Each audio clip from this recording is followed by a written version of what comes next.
Hello everyone, good morning সবাইকে। তো আজকে আমি 7:30টার সময় উঠে পড়েছি, মা আর আমি মিলে। আমি যাবো পড়তে আর মা সকালবেলা উঠে কি কি কাজ করছে ভাবলাম রেডি হওয়ার মাঝে মাঝে তোমাদের সাথে শেয়ার করা যাক। তো দেখতেই পেলে প্রথমে মা উঠোনটা ঝাড় দিয়ে দিল ভালোভাবে। আর জানো, আমাদের সামনে যে গাছটা ছিল সেই গাছটা কেটে দিয়েছে অন্যরা, তাই জন্য উঠোনে এখন তেমন একটা পাতা পড়ে না। তারপরে মা ছাই তুলে নিল, কালকে কাটছে রান্না করেছিল সেই সব বাছির ছাই, তারপর গোবর আর মাটি দিয়ে উনুনটা ভালোভাবে লেপে নিচ্ছে।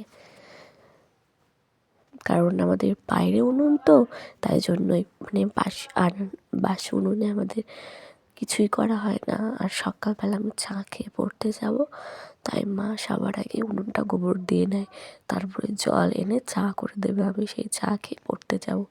আমি জানি না আজকে কীভাবে পড়তে যাব, কী করবো, সাইকেলও চালাবো কী করে, কারণ বাইরে যে কুয়াশা। আমি যখন দাঁড়িয়ে ভিডিওটা করছিলাম তখন আমার মাথায় টপ টপ করে কুয়াশা পড়ছিল, আর ওই কুয়াশা মাথায় পড়লে জানোই তো শরীর খারাপ হয়। তো আমি বুঝতে পারছিলাম না আমি কি করব, মানে এত খারাপ ওয়েদার ছিল সিরিয়াসলি। তারপরে প্রথম উনুনটা গোবর দিয়ে, দ্বিতীয় উনুনটাও মা গোবর দিয়ে নিবে। এই উনুনটা কি সুন্দর না? এই উনুনটা আমার ঠাম্মা করে দিয়েছে, মানে চাটা তারপর টুকটাক রান্না টান্না করার পক্ষে এই উনুনটা বেশ ভালোই। আচ্ছা, তোমরা কারা কারা উনুনে রান্না করো আমাকে একটু জানিও কিন্তু।